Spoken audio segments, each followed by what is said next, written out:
Everybody, thanks for joining us again today at Sunnyside.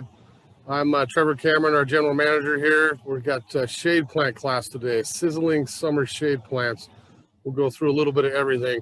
Say hi to Ben. He's in the background taking the chat questions. Hello, everyone. Thanks for joining us. We have our special guest back in the house today, Mr. Steve Smith. Will be answering questions on the chat as well. So you can connect with the Whistling Gardener there online too. We're not showing his picture though, just Ben and I. But thanks for joining us. I got a lot of plants in here. We're going to go fast and furious. I'll cover some basics here.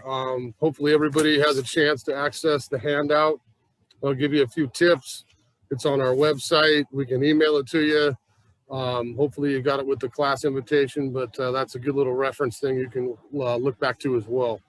But like I said, we'll cover some general things about shade plants, and then I'll show you quite a bit of shrubs, ground covers, grasses. We'll go through just about everything today and show you some of our favorites here at Sunnyside. So thanks for joining us. So if we kind of start out, you know, shade is shade and sun is sun. You know, every class I teach here, whether it's this or the Roadie class or the perennial class coming up, right plant in the right place means everything. So when we're talking shade plants, we're not going to sneak things that like full sun into our shade garden. We're going to really pay attention to pick the right plant out in the first place so we get the right amount of sun.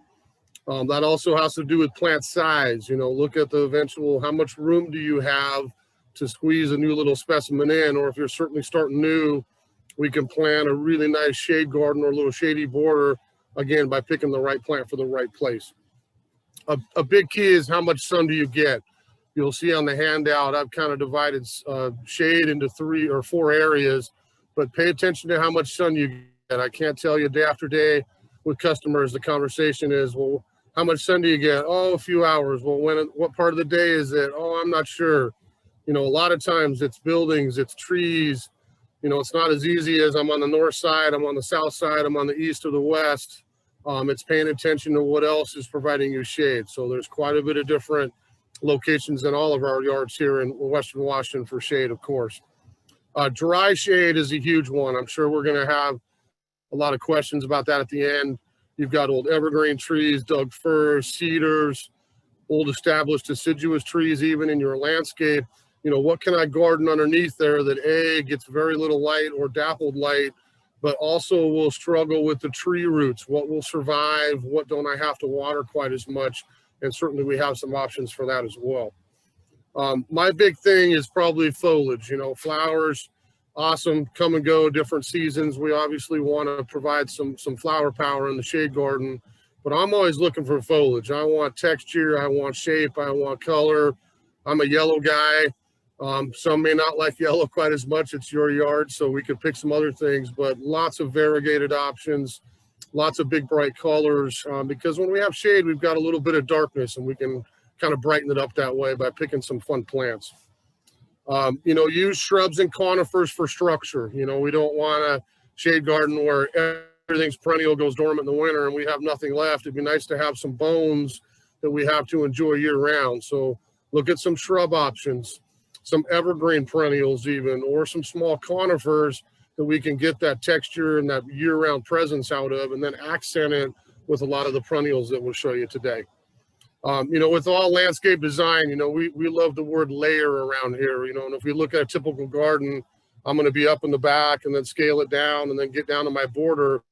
And if I pick and mix the right groupings or specimens, I can really have an attractive layered look in my landscape. And I think shade's a really easy one to do that with. You know, I would always consider a few things you like. You know, I may like this. It's your yard, not mine. So I'd like Hookeraitis, for instance, and I have those massed all over the place, and shade and sun may not be your favorite plant. We can pick something else that you could perhaps plant 3 or 5 in a nice group and carry that color around different areas of the yard. And certainly we can accomplish that with the shade as well. You know, don't forget about the winter. I think some of the coolest plants we can have in our shade garden in the Pacific Northwest happen to bloom in the winter. A lot of them are fragrant. And yes, we're not probably out as much in the yard in the winter, but nothing's nicer than coming home in December, January, February, smelling a little bit of fragrance in the air, sliding the door open a little bit on the patio and getting a nice waft fragrance in. There's some great options for fragrant winter plants as well for shade. Understories, you know, again, we talked a little bit about dry shade. If I've got an old yard where maybe my dug firs and cedars or large trees have been limbed up and I'm looking to create a garden underneath that, you know, maybe it's not, you know, 6'3", I'm really up 20 feet in the air, you know, and how can I create, again, that layered look, maybe get some different trees planted underneath there as understory plants that will create some interest. Japanese maples, witch hazel, dogwoods. I mean, we can go on and on. There's a lot of fabulous trees for all different seasons that we could use in that dappled shade or part shade location that would do very well. And again, add a little bit of height, maybe if our trees are quite a ways up in the air. If we kind of start, we'll show you some plants here in a second, but if we kind of start with 4 categories here, and as we show plants, or I show plants, I'll talk about which probably different areas in the shade that you may have good success with them. So if we look at the 4 on that list, it's light shade would be the first one to me. I've got 4 to 6 hours of sun, preferably in the morning and not afternoon. But again, depending on your own yard, where the house is, established trees, maybe it's 2-3 hours early in the morning and then 2-3 hours at the end of the day. As long as we're not talking about that, you know, 10, 11, noon to 4 period when the sun's high in the sky, I would call that light shade, where we're going to have pretty good luck with most all of our shade plants. Open shade is a real common area in the cities here. We've got no trees, nothing really blocking light. They're nice and bright, but because I have a 2-story building and I'm on the north side, I've got plenty of air. I've got all the sun I want, but no direct sun. So I would call that open shade, maybe some spaces where we can have bright foliages, and again, a lot of different options. Dappled shade's a real common one. You know, think of the woodland garden. I go out and go hiking with my boys. You know, I'm in a woodland garden, essentially. I'm looking up and seeing tree limbs and a little bit of light here, a little bit there. As the sun goes across the sky in your yard, you know, sun, shade, that's the perfect, what we would call dappled shade location. So a lot of good options for that as well.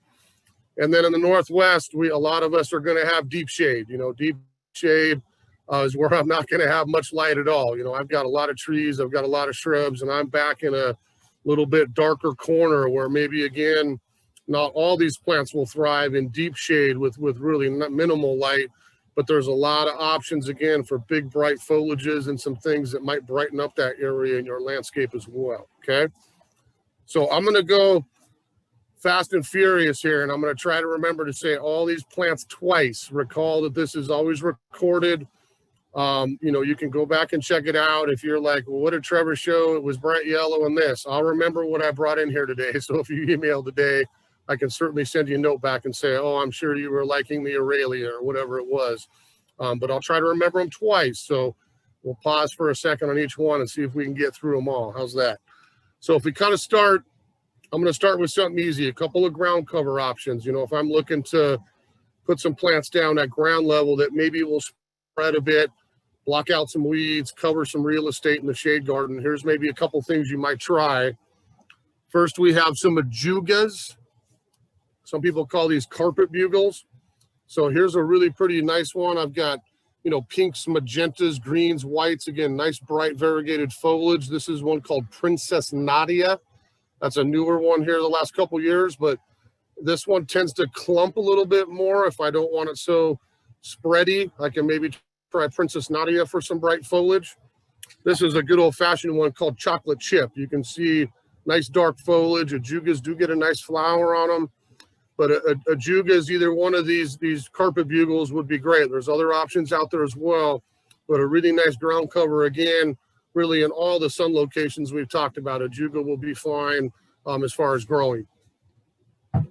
If we pull out kind of a Northwest native, this is what we call bunchberry or Pornis canadensis. This is a native to a lot of places in the Northwest. It's in the dogwood family, believe it or not. So if you look in there, I picked one, still got a nice little white dogwood, little mini dogwood flower on top of that. I have this in my own yard. I love this little native. It's one that will spread, cover a nice large area.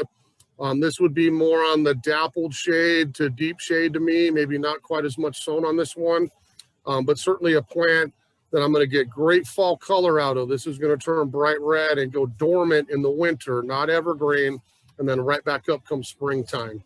That's bunchberry or Cornus canadensis. If I like something evergreen, you know, perhaps check out the Pachysandras. These are both Pachysandras here. If I like the glossy green, I'm going to go for just a green variety, the species, or one called green sheen. Again, a perfect example of variegation. If I like a little variegated look or some leaf color, go for the variegated Pachysandra. This is a plant I'll get a little bit of white cream on the green, and again, add a little bit of interest. But both those, again, deep shade, dappled shade, I could really do these in all those shade guard locations if I want to cover up a nice area and suppress weeds a little bit. Now, if we get into a little bit of perennials, we'll do some perennials next. And I'm going to duck in and out here as I grab some things. But I'm going to show you a few, again, of my favorites and ones we like to have around here. You know, to me, the #1 plant, I can't have a shade garden unless I've got some hostas. You know, we like lots of hosta around here. We've got a few good varieties still around. This is a plant we carry probably 30 different cultivars of hosta in the peak of the season. But if you look at those 3 plants I brought up, I kind of brought a sample so I can hold all 3 of them here. And I can look at all 3 of those right there together. I've got blue, I've got something with a real bold white on green, and I've got something with a real bold yellow on green.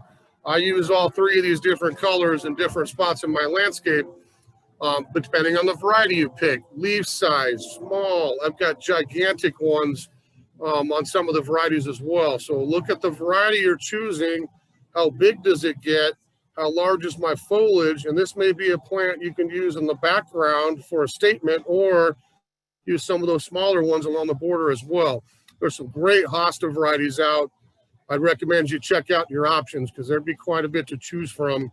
But hosta is a really useful one. I think most people look at that plant and think, oh, I got to water that all the time. It looks big and lush. Hosta is very drought tolerant. This is a plant I use a lot in the little corners and some shade here and there where I don't get to water quite as much. Those will thrive with not quite as much water. So check out the hostas.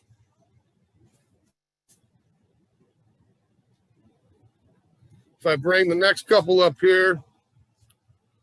So this is a plant called Ligularia, okay? This is a new one that Monrovia introduced, one of my favorites. I've got a few in my yard now. I just planted 3 of them. This is a new variety called Pandora. So this is one that's got much shorter growth, if you know Ligularias, but look at that beautiful purple color. This is one, honestly, as long as I water, Ligularias love a little water. If I water, I could almost have this anywhere in my garden. But if you've got that, you know, again, the light shade or half-day sun, half-day shade, that'd be a great plant. I've sited mine where I've got shade all day, and then I've got a blast 3-4 hours late in the afternoon in the summer, and that way I get that rich, deep purple color, and these will get a really nice orangish gold little daisy flower clump on them as well. But the Ligularia, this is one called Pandora. There's other ones as well. That might be one to check out too. If we look at the next one here, this is Submissifuga. I think they've renamed it now, Actea. I still call it Submissifuga, sorry. But this is what some people call snake root. This is a little young specimen. We usually do get a little bigger ones in. But this is a plant here that I would, again, introduce a little bit more burgundy to purple on some of my foliage. And this gets a really fun, big, tall, windy, white fragrant flower on it in the mid to late summer. That's what they call snake root. Almost looks like a big white snake that comes out of the top of the flower. I use this in my yard, again, at the back of the shade border where it kind of pops up with a little bit of the foliage color, and then I can see that cool flower when it starts to bloom in summertime. So that's Submissifuga. If you want to brighten up with some foliage, it's getting hot in the greenhouse. Brunnera is one that will give me all kinds of silver. You can see the last little remnants of those little blue flowers kind of look like forget-me-nots a little bit. But this is a plant that I'd have a nice clumping growth habit. Again, deep shade, part shade, even light shade if I water enough. but this will give me a nice perennial. The leaves will get much larger in the ground, but I've got a really nice bright silver color on that. If I want a little contrast, that's a great little foliage plant. That's Brunnera. This is one called Alchemy Silver, but there's a lot of good varieties out there. If we look at Thalictrum, this is Meadow Rue. This would be one you can kind of see nice foliage. These already bloomed back in May. I've got this in my little woodland garden too. But this is a plant, it used to be a real tall one. Now you've got some really nice choices for short varieties. But this kind of looks a little bit like columbine, but something, again, I can have in almost all shade, get a nice little fragrant flower, pinks, lavenders, whites, even pretty close to purple. There would be some options for Thalictrums or Meadow Rue in your little shade garden.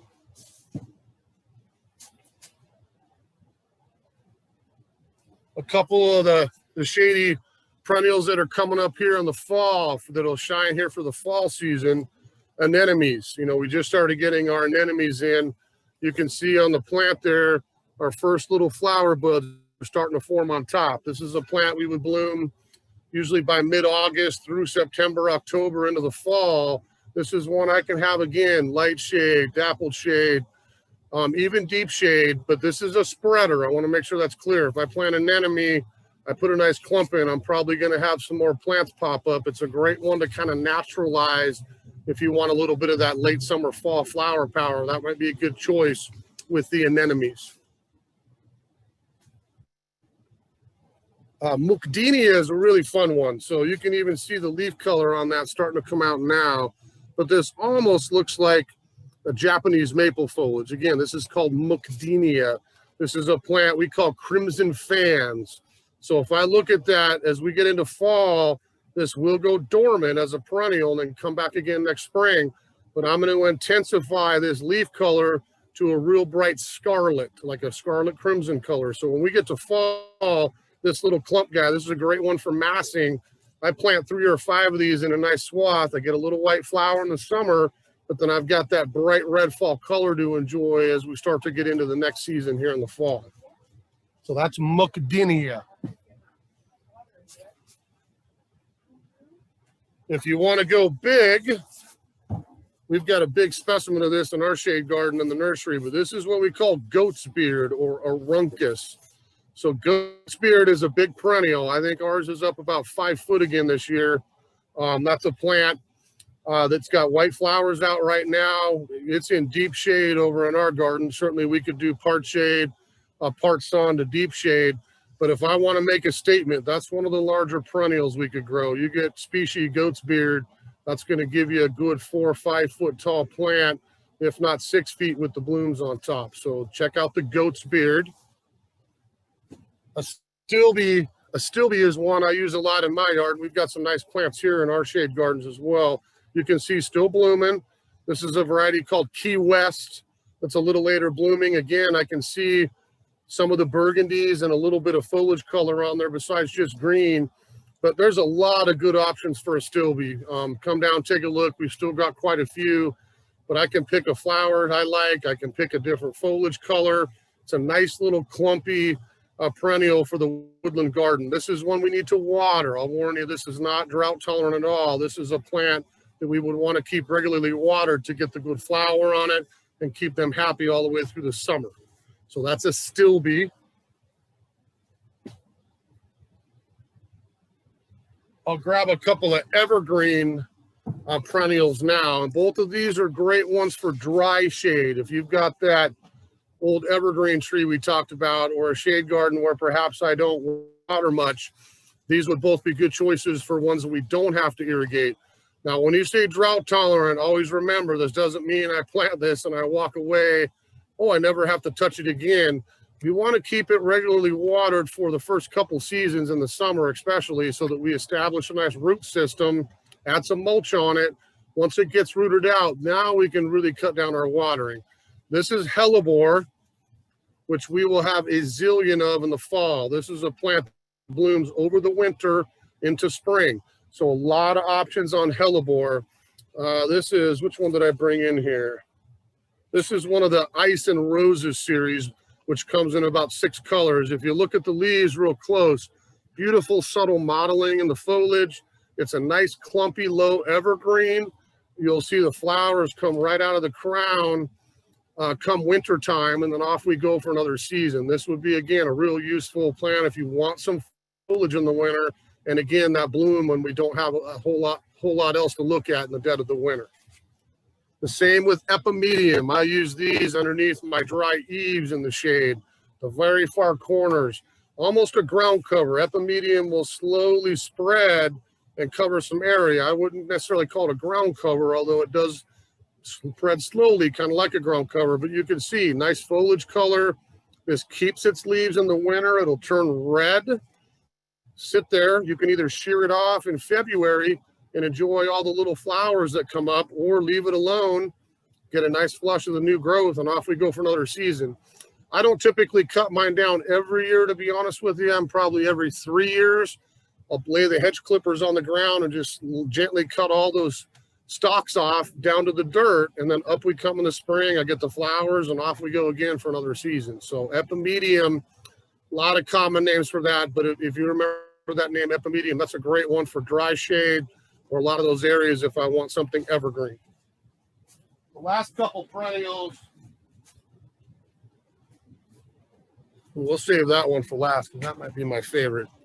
Well, these are too, but everybody loves the hummingbird. So if I've got that light shade, woodland garden, even the open light scenario, probably not deep shade, I won't get as much flower, but Hearty Fuchsias are unbeatable. I brought a couple in. This is one called Golden Gate. If I like a little yellow foliage, this would have the purple with the red corolla and sepal, again, a nice bicolor flower. And this is, who did I bring? Pat's Dream. Get you a little lavender on there with the kind of coral color. Hearty Fuchsias are great long blooming perennials. If I want color in that, again, light shade or woodland garden area on a nice hardy plant, if you pick the right Hearty Fuchsia, you know, I can have a 2 to 3 foot perennial that just blooms and blooms and blooms. I don't think one of mine quit till mid-November last year. Hummingbirds will come get some nectar out of them, nice color. And again, if you pick the right variety, this is a great hardy way to do fuchsias. You recognize probably annual fuchsias. These are ones we can have in our yard more on a permanent basis. So don't forget Hearty Fuchsia. And then we just got some more of these for the class, because I love this. If you like yellow, look at how that thing just glows. This is Aurelia. We call it Sun King Aurelia or Gotemba Aurelia. This is a really nice perennial. We've got a couple here in our gardens. I've had one at my house for a number of years. You know, this is, believe it or not, a perennial that disappears in the winter. I know mine at my house right now is almost up chest height, like 3.5, 4 feet tall here on a nice growing season. This one, if we have zero light in deep shade, I'm going to have a really nice lime color. If I get it just a little bit of sun, I'm going to glow yellow. They call that Sun King because we can put some sun on these as long as we water regularly, and I will get a brighter golden yellow color. But man, if you're looking for a perennial that honestly looks like a shrub, I've only got to go in and touch mine once a year in the winter, clean up the old leaves. I'll see you next year. That is one to me that just glows. You want to brighten up your shade garden, Aurelia is a fabulous plant. Okay, that's what we'll see how we're doing on time here. Oh, I'm doing great. I might did it today. So there's a few perennials and ground covers. I'm going to show you kind of a few shrubs here next. We're looking for something maybe with a little bit more structure. We'll start with a couple conifers. So we can't do all conifers in shade. We have to be real careful which one we choose. And certainly there are variegated varieties of this and white tip to that. This isn't all the choices we have, but I thought I'd bring in a few that I think might be interesting. Hemlock is always, to me, a really good one, again, for that light shade, dappled light, probably not deep shade, although they'll grow, the green ones. You know, kind of that, again, great plant for part sun, part shade. This is a plant here Monrovia introduced. You can see the bright yellow. It's called Golden Duchess. This is a variety of Canadian hemlock. Now, I'm not ever going to get into a tree. Most people think hemlock, well, I don't have room for a 30, 40, 60, 80 foot tall tree as it gets old. These are shrubs. You know, this is a plant that's very easy to shear back if I wanted to. But if I let this go, I'm probably going to have a limey golden specimen again that probably gets about as big as me, maybe 5 or 6 feet tall, 5 or 6 feet wide. That's very manageable as a nice background specimen in our shade garden. If I get some sun on this, just like a lot of plants we've talked about, I will stay pretty yellow. If I put this in deep shade or minimal light, I'll still have a nice lime green color, but I won't have quite as much as of the yellow going. So Golden Duchess is a great little variety of gold hemlock from Monrovia. That's a fabulous little plant. Now, if I go the other direction with hemlock, and I like white, you know, I'm not a yellow guy, I like white, you know, say that's your taste. This is a one called Moonfrost. So you can see on the color there, again, I've got a nice green, but I've always got the bright white tips on there. That's a fabulous one if you've got some shade to brighten up an area. Again, a shrub, not a tree. If I let Moonfrost go, same thing. I maybe end up with a 4 or 5 foot tall plant with about the same width. I can shear this if I want to keep it smaller. This is a plant that's pretty versatile. I can do a bunch with. I have this in my garden, which is the back of my house, which is the perfect example of that open light area. Zero direct sun. It's underneath the Japanese maple even, but it's bright. And I've always got that really nice contrast with the white tip and the green interior. That one certainly is a great one for structure as well. If we want to stay a little bit lower, we've got other weeping hemlocks too, but let's say you like your cousin its, you like your little weeping specimens with some texture and some layering. This is one I got in a different spot in my yard. We have one here at the nursery as well. That's called Cole's Prostrate. This is another hemlock. If I want to get just a little bit of height, but almost like a ground cover. These are great if you got a little shady rockery and they can kind of hang over the edge. I have mine planted up underneath a really old deciduous azalea, and it kind of meanders down the slope underneath it down towards the walkway. Again, green all year, very low, very prunable, something that grows pretty slow. But if you like that weeping texture, Cole's Prostrate's a great little hemlock you might want to try out. If we show you a couple U's, you know, Y-E-U's, it's always fun to say U's. You know, this is one that we've got a lot of options again. I've got low, we've got creeping, we've got ones we can clip into hedges.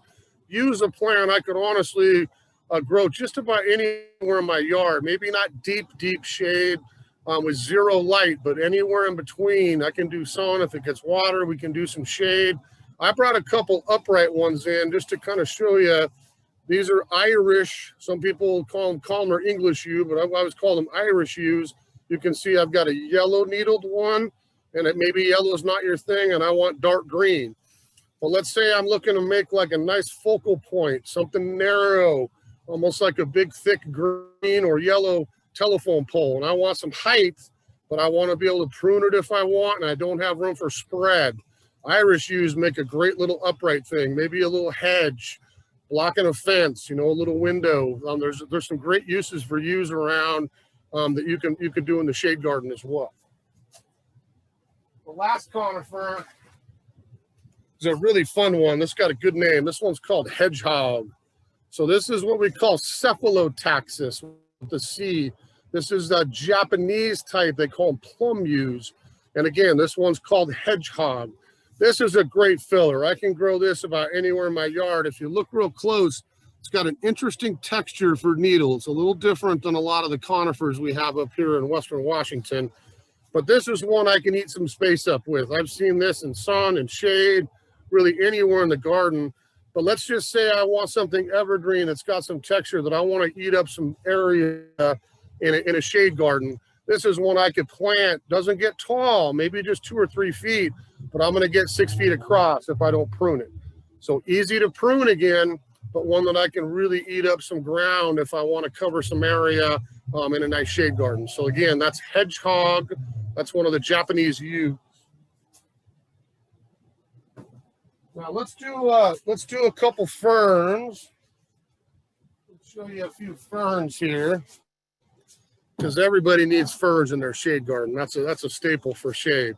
Now we've got some perennial type ferns. If you don't mind it disappearing in the winter, We'll see you again next spring as they pop back up.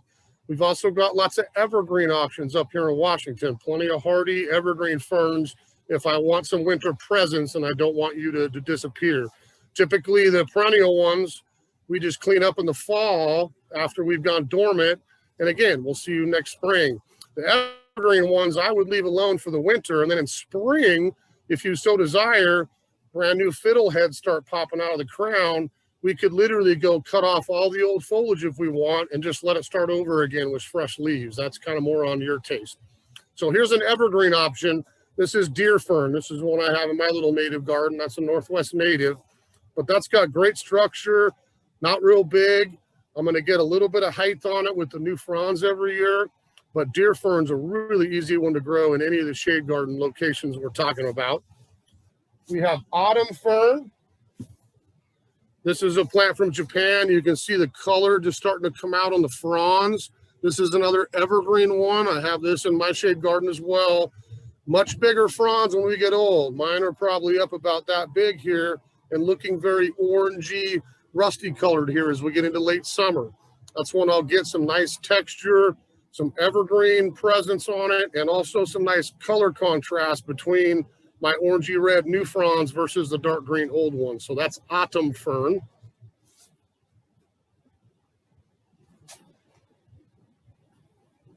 A couple of really cool foliage ones. This is one of the favorites around here. This is one called ghost fern. So if you look real close, this one's going to give me all kinds of silver and white with green, just a little hint of purple on it as well. So the ghost fern's a nice perennial type. This would disappear during the winter months, but this is one, again, I can add some nice color, some really nice texture to pop when I'm designing my little shade garden or adding a little bit to it. So that's one of those types of painted ferns, they call them, but this one's one called Ghost. And this was one of my faves this year. This is brand new from Monrovia. This is a new wood fern they call Jurassic Gold. So if you look at that, I've got really nice texture on a fern, but if you look at the color, if you can see in the camera, I'm getting that orangey gold color on my new fronds. This will intensify in the fall as well. This one will go dormant when we get cold, but I think this is a really nice foliage fern for the growing season for shade. That's a Dryopteris they call Jurassic Gold. And the last couple are kind of fun if you like different textures. These will both be green, okay? This is what we call parsley fern or parsley male fern. If you look at the ends of those fronds, isn't that really fun? You know, they kind of contort and twist a little bit. You get some really fun texture on that. These would be perennial. They would disappear in the winter, but this has got a fun green texture to add into a shade garden as well. That's the parsley male fern.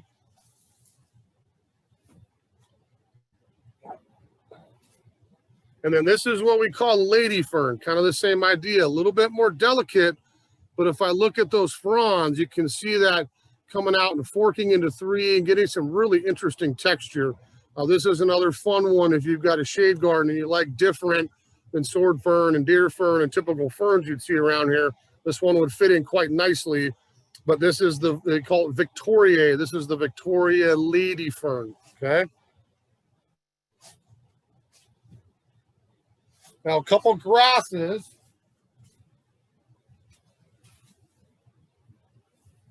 So let's start with the easy one, because this is, again, one of our faves around here. I've got a lot of these in my own shade garden. We've got a bunch here on the property as well. But this is what we call Japanese forest grass, or Hakan Ikloa. But you can call it forest grass because that's a tough one to spell. So we've got a couple options. We can always do green if you're not into colors. There's one called Benikaze that turns really nice red in the fall. This is one called All Gold. If I want that lime green golden color, you can see this is one that'll clump and then spread a little bit and it almost hangs. It's a great little border grass to use to kind of hang out to the edge of the lawn or the edge of the garden to give you that grassy texture, a little bit of motion in the wind. These are perennial, so this will not keep its leaves. We'll turn color in the fall. We chop it off at some point in the winter. Up we come in the spring, and off we go for another season. So this is all gold Japanese forest grass. And if you like the striped one, we would get Aureola. This is another one. You can see the color on there. Now I've still got the yellow, but I've got kind of the green striping on it for a little additional color too. Those are probably two of our most popular selling plants of any kind around here, let alone for shade. That's a really easy grass and a nice one to mass if you're working on your shade area. If we want something more evergreen in that grassy texture, here's a couple options for that. There's some really fun carex or sedges, C-A-R-E-X. Carex is a great sedge. Some for shade, other ones, some for sun, other ones for shade. I think this is Everillo. So if again, I like that limey gold color on a nice short little clumpy grass that will fill itself out, this will not go dormant in the winter, and I would still have that structure to look at. This is one, again, I have in my shade garden. When everything else goes dormant, it's nice to look into that shade in the winter and see the yellows and the textures of the grasses. So Everillo, Everlime, Everrest, I can pick my color that I want on the blade, but I get a nice little short evergreen clumping grass if I choose Carex. Liriope or Liriope is another one. I can get green, I can get variegated. These actually get a flower. It's not really grass, but it looks like you can see that blue flower coming out on there. This is a lot of folks call lily turf. This is one that I'll again get a clumpy habit with, usually evergreen up here. This is one I have at the edge of a little walkway in my shade garden just for the foliage. The flower is nice too, but I like the foliage. And you can see again, this is a variety called Silvery Sunproof. So the old leaves, I've got green with a silvery cream color. The brand new growth, I get a little more yellow on. But again, I want a little clumpy, grassy texture plant. This would give me a flower. Check out some of the lily turf or the Liriope. That's an easy one to do, okay? The last one, I think it's got some of the prettier heads on it. This is what we call northern sea oats. If I sit there and shake it, can you see those little oat seeds right there kind of fluttering? They're just coming up here late summer. This is one that I'll get a little bit of height out of, maybe 2 feet or so if I want just a little bit of height. I need to water this. This is a plant that likes some water, but I use this in, again, that part sun, part shade area. I love grasses, but something I'll get a little different texture and love the little oat seeds on there. That's a fun little one for fall for a little extra texture in the garden. So that's what we call northern sea oats. That's a fun little perennial grass. If I show you just a couple vines, let's say we need to go vertical. We've got a shade garden. I've got a fence. I want to grow something on the shade. I've got a little archway in my shade garden. I want to climb. I want to get up with something that will vine a little bit. There are some good options for shade. Climbing hydrangea is an easy one. Evergreen Clematis is a plant I brought in. The Japanese or Chinese climbing hydrangea, the schizophragmas, we talked about those in class a little bit yesterday. There's a lot of options that we can do for shade. Just a couple. This is one I have in my yard. This is a climbing hydrangea called Miranda, because again, I've got the variegated leaf. This is one I could plant in the shade against a wood fence or even on the brick house, and it would actually root right into that structure and spread along like a nice climbing vine. It's not one that I have to tie around and grab something. It will grab it for you if you've got wood, brick, concrete, something like that. So climbing hydrangea is an option. Big white lace cap flower on these. I do lose my leaves in the winter, but I've got some cool bark and some nice structure to look at as well. If we want to go something evergreen, I mentioned the Evergreen Clematis. I brought this one in because it's kind of a fun one. This is a plant we call Holobelia, or sausage vine, some people call it. It gets a cool kind of sausage fruit on it when they get old. This is a spring bloomer that's got great fragrance, and I'd always have those nice glossy evergreen foliage. So if I want to climb an arbor, this is one that would need to wind around a trellis, an arbor, anywhere. And I've got shade. This is one I could do all the way into deep shade. This one doesn't need much light at all. So that's Holobelia. This is a variety called Cathedral Gem. if you want to know this one, but we do get a couple different flavors of these in over the course of the year. Getting a lot of plants around me here. I may not stand very long. Last couple, and I'll show you some shrubs. As you know, I'm the poster child around here for the contagious disease we call Hookeraitis. If you like heucheras, and I do, then you've got too many like I do in my yard in Everett. So heucheras are a plant. I think they're fabulous because of the foliage color. I can go from lime all the way to almost a purple black and every color in between. But in the shade garden, we would look at a lot of the lime ones, the yellow ones, variegated with silver on green. There's some great choices. This is lime marmalade, heuchera or coral bells. This gets a nice flower on it. The hummingbirds like the bloom as well. But now I'm adding something into my shade garden on the border that's short, it's clumpy, and doesn't go dormant in the winter. So even if I walk out in the winter, I've still got the nice lime color to look at, and then off we go for another season being hardy. So check out the heucheras. And I like this one too. This is a little plant, the saxifrage. We've got lots of options in the garden for saxifrage and sun and shade, other species. These are ones we get from Monrovia that Dan Hinckley introduced.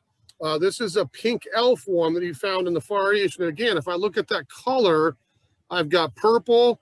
And if I look at the bottom of the leaves, I'm going to get some flashes of pink and magenta. This is one that will bloom in the fall. So I'll walk out in my own yard. I have this one in the shade, zero light, and I've got a hot pink, or there's another one that's more magenta color. I've got that hot flower coming out really late in the fall. Then we go dormant, and then we see you again next year. So this wouldn't have any growth in the winter, but during the season, really nice low growth habit and a great little border plant for the shade garden. Now we'll show you a few shrubs here. I'm not going to spend a lot of time on hydrangeas because we did an 1.5 hour class on those yesterday. But if I'm looking for summer color, I want flower, I want a shrub, you are not going to beat hydrangea for the shade garden. Deep shade, light shade, open shade, I don't care which it is. Some people plant hydrangea probably in too much sun, if you ask me. But I've got a lot of options for great hydrangeas, and I want big, bold flowers early summer all the way till frost in the fall. So if I'm looking to add color and a little bit more height, 3 to 4 feet or even taller on some of them, look at the hydrangeas. That's your best thing for all summer bloom, okay? If we look at some of the, Northwest staples, we'll call them, rhododendrons, azaleas, pieris, all those kind of woodland shrubs we can use as long as we're not probably in deep shade, the light shade, the open shade, dappled sun. Lots of good choices for Northwest easy plants, Roadies and Azaleas, pieris, all the typical things. I would look at a lot of the lighter color things on azalea, the whites, the light pinks. When I'm doing Roadies for shade, I'm looking for foliage as well. This is a great one. We still have some left. If you look at that plant, I've got all kinds of purple. If you look underneath the leaves, I hope you can tell how purple that is. This is one called Ever Red, really nice 2-3 foot grower. Needs to be morning sun at the most. We don't want any afternoon sun on this one, but I'd have some great foliage and the bonus of a nice red flower come springtime. So look at some of your Roadies, because there's some really cool foliage Roadies to me that would add you, again, some structure as a shrub, give me a little bit of spring bloom, but they'd be attractive year round with some fun foliage colors on them as well, okay? If I want to go big and bold, here's some Fuchsia. Now this is, some people call this Japanese Aurelia. Fuchsia is the name of it, but this is a plant we can do green. If you don't want color, we do all green, or we can get some really cool variegation. If you look at that, look at the colors on those leaves. I've got limey, yellow splashing on dark. This is a variety from Dan Hinckley through Monrovia called Camouflage. I've got one in my yard now, although Steve's doing it today, so now he knows. I was trying to hide it from him. But I've got Camouflage in my yard now. We've got a fabulous one here at the nursery in the gardens. But that's one I'll get some really fun foliage. Evergreen, give me some height. if I need it. They're easy to prune back in spring if I wanted to, but something like camouflage would give me the two-tone color, or we do something like spider web. And if you look at that one, same growth habit. These are a little smaller, but this one would give me all the white. So let's see, I don't like the yellow again, the lime green. I want something a little brighter. This is one I could do even in deep shade, both the Fuchsias, but this is one I'd get all kinds of white going modeled on the green leaves. So again, a really nice foliage plant for the shade garden. If we look at, you know, at the beginning, I mentioned a little bit about winter, and don't forget about the winter time in the shade garden. You know, this is another one we're not going to make you spell, but this is what we call Sarca Coca. It's got way too many O's, A's, and C's in it. If you remember the name Sweet Box, that's an easy way to remember this plant. Sarca Coca is an evergreen, blooms in the winter. It's got great fragrance. Late December, January, February, March, a lot of times into April. You won't ever really see the flower. They're really small along the old wood on the stems. But man, when this blooms, my whole backyard smells. I use these. They love dry shade. I don't have to water them much. This is a low one we call Sarcococca Humulus, or really truly the sweet box. This is a plant I would never expect to get taller than maybe 18 inches tall and spread a little bit into a clump. This is not a tall one. We can get other Sarcococcas. If we're looking for something 3 to 4 feet, we would get Sarcococca confusa. If we were trying to get up as big as me in that 5 to 6 foot range, we would look at Sarcococca russifolia. That would be the tall one if we were looking for an evergreen shrub for the background. This one to me would be more on the foreground. So lots of good options for sweet box or Sarcococca, okay? Oregon grapes. You know, we get native Oregon grapes in here in the fall. We get a lot more hybrids of these in, but I could pick Oregon grape now and really get up anywhere in the height range, even tall. If I wanted something up 6, 8 feet, we get a hybrid like Charity or Winter Sun. This is a plant that would bloom fall at some point over the winter, depending on which variety we choose. This is bright yellow. The hummingbirds absolutely love them. When I put mine in, it was for that sole purpose. I wanted them to have some nectar as we got into fall and everything else was going dormant. This is something that would bloom over the winter, doesn't care how cold it gets, and I would still have a little yellow flower to keep the hummingbirds happy. But this is another one, you know, not perhaps deep shade, but that light shade, dappled light, open shade, any of those locations, different varieties of Mahonia or Oregon grape are fabulous. This is one that's not pokey at all. Some of the Oregon grapes, they call them holly leaf grapes sometimes. They're a little pokey like holly is. This is one called Soft Caress. Great container plant even. That's where mine started out first, was in a nice shady container. But that's a cool little evergreen foliage plant for the texture and, again, the winter bloom. If we look at camellias, you know, let's just say I want to get something a little bit bigger in my shade garden. I need a height. I want something up 6, 8 feet, you know, that I can prune, that blooms. Camellias make great choices for, again, the shade, the open light, the dappled light. We can do all those locations with camellias. This is the smaller leafed. You can see the picture. This is a pink one called Pinkaboo that we get from Monrovia. There's Yuletide, all kinds of what we would call Sasanqua or fall or winter blooming camellia. So these are plants, depending on the variety we choose, we would have flowers starting in sometimes even late October, November, December, January, into early spring. There's also Japanese camellias with a little bigger leaf and bigger flower. Those will tend to be more of the February, March, April, into early May. But we can really pick any color you like that catches your eye, and also the growth habit and the style of flower. You can find a great camellia to grow in the shade. They're nice in shady pots. They last a long time in containers if you want a little evergreen, or certainly for a nice specimen with some color. Take a look at some of the camellia options. There'll be some nice ones. Another plant, you know, we have quite a few around now, but in the fall is when you would have a really nice selection of options as far as colors and bloom times going into the winter. If we pull out another bold one, this is what we call a Cuba. Now, I'll be honest with you, I've been doing this 30 years, and this is the first year I've heard anybody call this Japanese laurel, which I'm not sure if I like the name for that. So how about we just call it a Cuba? There's a lot of good varieties of a Cuba. That's A-U-C-U-B-A. These are plants from Japan. You can see bright, bold foliage. We can do green if you like. There's all kinds of styles as far as how much yellow you want in the leaf. But again, drought tolerant, a great dry shade plant. This is one I could have in deep dark shade. I don't need any light on this at all. Maybe I'm trying to block a neighbor, the very back north corner of my property behind everything else, and it gets no sun. A Cuba would be a nice bushy 6-8 foot tall growing evergreen shrub that I could use to block and have some great foliage color as well. So that's a Cuba. Only got 2 left here. I'll let you go.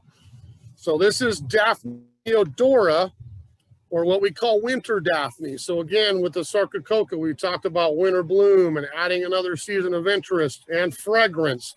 This is winter Daphne that would bloom out here again in January, February, March. Great little fragrant light pink flowers. I keep my foliage in the winter. These usually are variegated. You'll find a lot of different varieties around in the fall and the winter with more yellow or white on green if you like the variegation. It's just the one thing I would say with Daphne is just make sure you've got good drainage. We do not want to have Daphne wet. If I plant this over a hard pan clay and it gets wet in the wintertime, you're going to lose Daphne. So make sure we've got really nice, well-drained soil. You'll be happy with Daphne for a very long time. That's an easy one to grow that will give me the winter bloom and a little bit of winter fragrance as well. And the last one here, I brought in kind of another one that we would use in the Pacific Northwest as a native called Leucothaway. I've heard this called Fetterbush, Dog Hobble, all kinds of terrible names. So how about we stick with Leucothaway? That's L-E-U-C-O-T-H-O-E. So this is a plant I can get a lot of varieties of again, and I can grow this in some sun as well. It doesn't need to be in shade.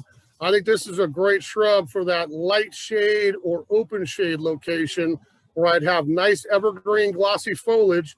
You can see the color coming out on the new growth. So nice contrast in the growth. This blooms white in the spring, gets a little white flower, but the wintertime to me is when this shines. This whole plant, this is a variety called Scarletta. So this entire plant will turn a crimson burgundy color, but not lose its leaves in the winter. So it's evergreen with red all through the winter. And then back in spring, we go green and start to cycle over again. Leucothaways typically aren't super tall, but maybe a little bit bushy, kind of one of those cascading type shrubs. So this is one that would make a nice one again for dry shade or open light, because this is one we don't have to water much once established as well. But there's variegated ones, Scarletta. We have one coming in here for fall again called Rejoice. If I like purple, that one turns almost a rich purple color in the winter without losing its leaves. But lots of good options on Leucothaway as far as for the shade gardens as well. Okay. Now I think the last thing, because again, if I have Hookeraitis, I also have, we call it Acer palmatum-itis, Japanese maple addiction. I can't have a shade class with at least bringing up maples too. So if I want a small tree, even a shrub, a lace leaf, you can find a Japanese maple for most any spot in the garden. I've just brought a couple in here to mention to show you, again, a shady container or a shady landscape. I can't grow all of them in shade. First question to you would be, how much light are you getting? Then we could pick the appropriate maple for that location. Some of them don't need any light. Other ones need at least a little half a day. But here's a couple just as an example. If we can see the leaves on that, I'm going to put it up close to the camera. You can probably see the pinks, a little bit of red, some green, some white. This is a great example of those variegated maples that would really shine in the shade garden. This is one called Little Ann's Jewel. Doesn't get super big, nice foliage plant, easy to maintain the size. But now I can have a little structure tree that will turn color in the fall, but not overpower my garden. A little bit smaller scale on that. Same with, this one's turning some color here. So we've been so hot. But you'll see this is one of the Ghost series. So look up online. We carry quite a few of them. But if you look at the Ghost series of maples, there's Ghost Dancer, there's Baby Ghost, Uncle Ghost, Auntie Ghost, Sister Ghost, Brother Ghost. I can go on and on. There's all kinds of different variations as far as the foliage you may like. This is Baby Ghost, which is the smallest one. I like these as understory trees because, again, they've got great foliage, great fall color, but very manageable in size. If I let, as an example, Baby Ghost here go, you know, I might end up with about a 6 to 8 foot by 6 to 8 foot plant, and that's it. I'm not going to ever turn into a huge tree like some of the other maples would. So don't forget about Japanese maples as kind of that structure plant. You know, we've got quite a few still. We always have even more in the fall. Then again, come spring, but lots of options for those shady gardens as well with some Japanese maples, okay? So let's just touch on a couple things, and then we're going to do some questions. Now, again, with the classes, we're always, I think, very generous here at Sunnyside doing a discount. You jump on here. Hopefully you learned a few things today, saw some cool plants you like. Come down and do some shopping, starting today all the way through Friday. All the shade plants of the property of all kinds that we've talked about today, you're going to get 20% off for being at the class. Simply tell the cashier at checkout, I was at Trevor's shade class on Sunday. She hits a magic button on our computer and instantly you got 20% off those plants. Kind of as a bonus, because I hate to say if we're talking about shade in the Northwest, you're probably going to smile when I say we probably should talk about slug a little bit. So I think this is always a great class to offer up a really good pet, people, wildlife safe slug bait on sale. Many of you probably already use it, but Sluggo is fabulous. This is just natural iron phosphate. I have no chemical in there. I'm not going to hurt my cat, my kids, the birds, native animals. This is something I can go out and maybe protect some things that might be a little bit more slug prone in my shade garden. This lasts for about 30 days. If I put a little rim around, the slug hits it, doesn't do the iron phosphate, they crawl off in peace somewhere and you don't see them anymore. So it's a great product to have around. I tend to put a lot of it down in the spring as things are coming out of the ground. But if you haven't yet, take advantage of the special. The 2-pound size, only 15 bucks. That's a great price. I've seen this at $25 at some stores. Our typical price is $20, but we made it $14.99 for a class discount. So come down and take advantage of the Sluggo. I would probably buy a couple and tuck one in the garage so you have it ready to go for next year too, because that's a real good deal. So we've got the plants in the Sluggo on special. Try to come down. There's still a great selection. You know, we're maybe a little different than some of the nurseries I've heard where we've got fresh stuff coming in all the time. The place looks great. Lots of fresh shade plants in this week for the class. So there's nothing tired, nothing burnt. We've got a lot of nice plants I think you'd be happy to come down and find for the yard. So let's do some questions here real quick, Ben. Do we have a few, or did Mr. Smith get them all? We got most of them. I got a couple for you, Trev. We had one listener is looking for something to put in containers. Yep. Ideally, she lives in a condominium, something that's going to get morning sun and also be exposed to some wind. Okay. Well, the wind I wouldn't worry as much about as long as we can water. But you heard me in the class mention quite a few things that would make a great container specimen. I would ask you something evergreen, or are you looking for maybe a structure plant? You know, typically I would suggest maybe tuning in. I'll be doing a fall container class in early September, but typically when we're doing containers, it's all about the thriller, some filler, and some spiller. So depending on how big your container is and your color, the colors you like, you know, we can help you design a great shade container that would look good year round. I mean, I could pick most anything I've showed in here today, especially the things on the evergreen side. It would probably be, to me, the first thing I would do is pick out something that really excites you for a thriller, maybe an evergreen, maybe a little Japanese maple, something that will give you some structure. Then I can use a lot of the things we've looked at in here today. All my pots end up with a hookeraitis in them, so I'd probably try to tuck into a hookeraitis of some kind for the shade, because again, it's evergreen. Hellebores make great shade containers. The ground covers would spill a little bit. Grass is awesome in containers too, especially the evergreen ones. But if you want, maybe you can send us an email, you know, hey, my container's 2 foot wide, the morning sun's not a problem, the wind's not a problem, and we could certainly suggest some things for you to fill it up. I would always tell people this: if you've got a container and you're coming down to get some help from our staff, take a piece of cardboard out of your recycle bin, set it on the container, trace the circle, and then just bring that down. You don't have to haul down your whole container that way. You bring that little container down, set it on the ground. Now we know how big it is, and we could literally draw you a map. Let's put this in the middle. Let's add 2 of these here. Let's put one of those there, a couple there. Then you've got something to take home and get it planted right. Thank you, Trev. That's actually all we have for questions. So awesome. Mr.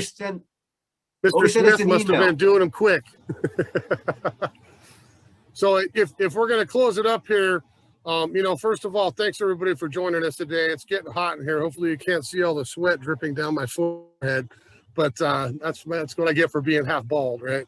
The last thing I'd say is, you know, next week we won't have classes, but if you tune in, July 31st is a Saturday, August 1st is a Sunday. That's our next big weekend of summer classes here. So I'll be teaching on Saturday a class on perennials and pollinators. We'll be going through a bunch of sun perennials and some of my favorite things for long bloom that helps attract butterflies, pollinators, hummingbirds, all the fun stuff we like in our garden. And then Sunday is kind of a different class. You might have to look up the word, but we call it the nativar class. So we talk a little bit of natives versus cultivars of natives, essentially is what it is. So we'll go through a lot of things that for Western Washington that we would find maybe out in the woods here on the coast or somewhere native in our Pacific area, but maybe varieties of that. So not maybe the native species, but some cultivars of it with cooler foliage, more bloom, you know, whatever the case may be. So that's always kind of a fun class too if you're looking to go native. All right. So thanks so much for joining us today. The sun's out up here again. It's another beautiful day in the Pacific Northwest. So get out there and do some gardening. All right. Hopefully we'll see you here in a couple of weeks.